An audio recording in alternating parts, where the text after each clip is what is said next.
I used to think every house had a heartbeat, a steady rhythm made of laughter, warmth, and voices calling your name with love. Ours didn't. Our house breathed, yes, but it never lived. It stood tall and silent, like a judge that had already decided my guilt before I ever spoke. My father was the law inside those walls. His voice was enough to stop conversations mid-sentence. His footsteps down the hallway carried warning, not comfort. We learned early to read his moods the way sailors read the sky. One wrong move, one careless word, and the storm would break. I was the middle child, the invisible one. Not the golden achiever, not the rebellious disappointment. Just there, existing quietly between expectations and neglect. I learned to fold myself small, my dreams, my opinions, even my needs, until they fit neatly into the corners of the house where no one would trip over them. Yet despite everything, I kept trying. I told myself that love was something you earned, that if I worked harder, gave more, stayed kinder, he would eventually look at me the way fathers are supposed to look at their children, with pride instead of irritation. That belief followed me into adulthood. I paid bills without being asked, fixed broken appliances late at night, handed over parts of my salary when things were tight. No thank yous followed, only silence, which somehow felt worse than insults. Still, hope is a stubborn thing. The night everything broke was supposed to be simple. My father's birthday, no grand celebration, no guests, just family. I spent days preparing, choosing gifts that carried meaning instead of price tags. A restored old watch he once loved, a framed photograph from years ago, back when his smile wasn't so rare, and a handwritten letter, 4 pages of words I had rewritten again and again, trying to explain feelings I'd never been allowed to say out loud. I stood outside the front door for a long moment before entering, my heart pounding like I was about to walk into an exam I hadn't studied for. Inside, the air felt heavy. My mother moved quietly between the kitchen and the living room, eyes lowered. My siblings barely looked up from their phones. My father sat in his chair, arms crossed, face hard as stone. "Happy birthday," I said, forcing a smile. "I got you something." I placed the gifts on the table carefully, like fragile truths. He glanced at them once, just once, before his mouth twisted in disgust. "What is this?" he said. I laughed nervously. "I thought you might like." "I didn't ask for anything," he snapped, standing so suddenly his chair scraped the floor. The sound shot through me like a gunshot. Before I could react, he grabbed the photo frame and flung it toward the door. Glass shattered against the wall. The watch followed, skidding across the floor. My letter slipped from the envelope and landed face up, my handwriting exposed like a wound. "Take your trash and get it out of my house," he yelled. The room froze. No one spoke. No one moved. I felt every pair of eyes avoid mine. "Dad," I said softly, my voice trembling despite my effort. "I just wanted—" "Joe!" he roared. The word hit harder than his shouting ever had. It wasn't anger anymore, it was rejection. Absolute. Final. He grabbed the remaining gift and threw it outside, then yanked the door open and pointed toward the darkness beyond it. Neighbors' porch lights flickered on, curtains shifted. People watched. Humiliation burned my skin. I bent down slowly, picked up my shoes, and stepped toward the door. My mother's hands shook, but she said nothing. My siblings stared at the floor. No one stopped him. No one stopped me. As I crossed the threshold, I felt something inside me crack. Not loudly, not dramatically, but completely. A quiet break, like a bone that would never set the same way again. I didn't cry. I didn't shout back. I walked down the steps and stood by the gate, breathing in the cold night air. Behind me, the door slammed shut. At that moment, my father believed he had won, that he had finally erased me from his house. What he didn't know, what none of them knew, was that this house had never truly been his to command, and the truth was already on its way. The night felt colder once the door slammed behind me, not because of the weather, but because the sound carried finality, like a judge's gavel sealing a sentence I'd been living under my entire life. I stood by the gate, shoes dangling from my fingers, staring at the house as if it might blink and realize its mistake. It didn't. The windows glowed warmly, mocking me. Inside, laughter eventually returned, forced, uneven, but loud enough to tell me I had already been replaced. That realization hurt more than my father's words ever could. I sat on the curb and pulled my phone from my pocket. The screen was cracked, like me, but it still worked. My fingers hovered over a name I hadn't used in years. Grandfather's lawyer. He had once told me, "If you ever need proof that you matter, call me." Tonight, I finally understood what he meant. As the call connected, Memories flooded back. Hospital rooms, the smell of antiseptic, my grandfather's frail hand gripping mine while the rest of the family argued over inheritance in the hallway. I had stayed, always stayed. "Hello," the familiar voice answered. "It's me," I said quietly. "I've been asked to leave." There was a pause, then a calm certainty. "Are you safe?" "Wes, good." "Then don't worry. Everything is exactly where it should be." I ended the call and slipped the phone back into my pocket. My hands stopped shaking. "Across the street, Mrs. Khan from next door watched me with concern. She hesitated, then approached. "Are you okay, Betta?" I nodded, forcing a smile. "Yes, just taking some air." She glanced toward the house, then back at me, her eyes filled with understanding she didn't voice. She patted my shoulder gently and went back inside. Even her small kindness felt overwhelming. I didn't leave. I stayed right there, leaning against the gate that had once welcomed me home. Because something inside me whispered, "This isn't over." Inside the house, my father paced.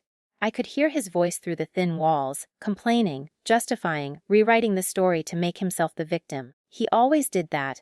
Turned cruelty into discipline, control into concern.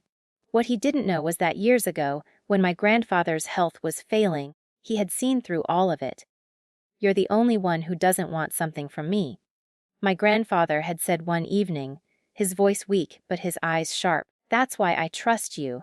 I never told anyone about the documents he signed. Not my mother, not my siblings, not even my father. The house, the land, the rights, all legally transferred to me. I didn't want power, I wanted peace. And peace, I believed, came from silence. But silence had cost me everything. My phone vibrated again, this time with a message. "On the way. Stay where you are." Minutes passed, then more. The neighborhood grew quiet except for the distant hum of traffic. My heart pounded, not with fear but anticipation. For once, I wasn't waiting for someone to hurt me. I was waiting for the truth to arrive. The first police car pulled up slowly, lights off, then another. Doors opened. Officers stepped out, calm and professional. My father rushed outside, face twisted with anger. "What is this? Why are police here?" One officer held up a hand. "Sir, please lower your voice." "This is my house!" my father snapped. "Who called you?" The officer glanced at me, then back at his tablet. "We're here regarding a property ownership clarification." My father laughed sharply. "There's nothing to clarify." "There is," the officer said evenly. "According to records, you are not the registered owner." The words landed like a slap. "What nonsense?" my father shouted. "I built this house?" The officer turned the screen toward him. "The legal owner is listed here." My father's eyes followed the name. Mine, for the first time in my life, he looked at me without certainty, without power, without a script. This is a mistake," he whispered. "It isn't," I said quietly, stepping forward. I just never needed to say it before. The neighbors had gathered now. Phones were raised. Whispers rippled through the crowd. The officer cleared his throat. "Sir, we'll need you to step outside while we review documentation." My father backed away, his authority draining with every step. I didn't feel joy. I didn't feel triumph. I felt relief. Because for the first time, the truth was louder than his voice. And this time, it couldn't be thrown out. The street no longer felt like a place I had grown up in. It had turned into a courtroom without walls, where every neighbor was a silent witness, and every whispered word carried weight. Porch lights stayed on. Curtains parted just enough to see everything.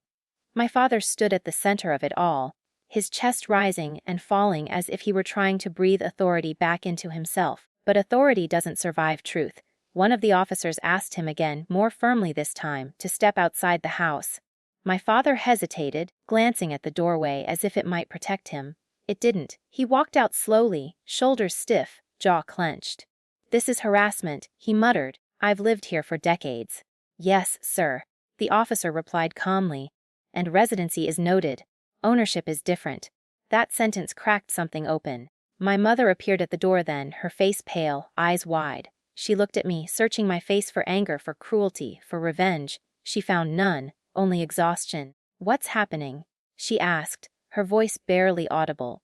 The officer explained again, this time gently, as if speaking to someone who had been missiled rather than malicious. He talked about deeds, registrations, and signatures, about dates that couldn't be argued with, about facts that didn't bend to emotion. My father interrupted. He doesn't deserve it," he said suddenly, pointing at me. He never did anything. I almost laughed at the irony. He did everything, my mother whispered, surprising us all.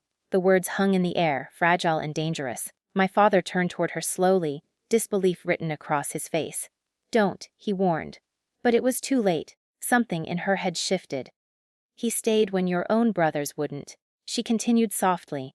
He paid bills you didn't even notice. He took care of your father when you were busy fighting with him. My father's mouth opened, but no sound came out. The officer cleared his throat. Sir, we're not here to judge family matters, but legally, this property belongs to him. He nodded toward me. A murmur rippled through the neighbors. My siblings emerged one by one, confusion giving way to shock. My younger brother looked at me like I was someone he didn't recognize. My sister's eyes filled with tears, not of sympathy, but fear. What does this mean? She asked. It means, the officer said, that he has full authority over the property. All eyes turned to me. I felt the weight of it press down on my chest, years of swallowed words, years of being invisible, years of obedience mistaken for weakness. I could have said a lot of things then. I could have ordered them out. I could have humiliated him the way he humiliated me. I could have watched him crumble. Instead, I spoke slowly. I didn't call the police to punish anyone, I said. I called because I was thrown out of my own home. My father flinched. I never wanted this, I continued. I wanted respect. I wanted to belong. Silence followed. The officer nodded. Sir, he said to my father, we'll need you to cooperate. For now, you'll remain outside while we complete the process. My father sank onto the steps. The man who once filled rooms with his voice now looked small, aged, exposed. His hands trembled. His eyes never left the ground. I watched him, not with satisfaction but with clarity. This was the man who taught me fear, and this was the moment fear let go of me. My mother approached me carefully. Why didn't you ever tell us? She asked. Because every time I tried to speak, I replied. I was told to stay quiet. A tear slid down her cheeks. The officer handed me a copy of the documents. Official, final, undeniable, my name printed clearly at the top. For the record, he said, you have every right to be here. Those words settled into me like a promise. The sirens faded. The crowd thinned. Night reclaimed the street. I stood there, holding proof in my hands, realizing something important. Justice didn't arrive screaming. It arrived calmly, carrying papers and truth. And for the first time in my life, I wasn't afraid of my father. Because power had finally changed sides, and it hadn't changed me. Morning came softly, as if the night hadn't torn everything open. Sunlight slipped through the curtains, touching the same walls that had witnessed years of silence and shouting. I sat at the dining table alone, the documents neatly folded in front of me, untouched tea growing cold beside my hand. The house felt different now, not louder, not grander, but honest. For the first time, it didn't feel like it was bracing itself for an outburst. My father hadn't slept. He sat on the veranda, staring into the empty street, his shoulders slumped in a way I had never seen before. Power had always been his armor. Without it, he looked human. My mother moved quietly between rooms, packing small bags. She didn't ask where she was going. She already knew. I stepped outside and sat across from my father. He didn't look up. I never meant to hurt you, he said finally, his voice hoarse. The words came too late, but they still mattered. I know, I replied, and it was the truth. But you did. Silence settled between us. Not the heavy, suffocating kind I grew up with, but something calmer, something final. You can stay here for a month, I said. You and Mom. I'll cover utilities. After that, you'll need to make arrangements. He nodded slowly. No arguments, no shouting, just acceptance. That was the revenge. Not anger, not cruelty. Control with compassion. My siblings approached me later, awkward and unsure.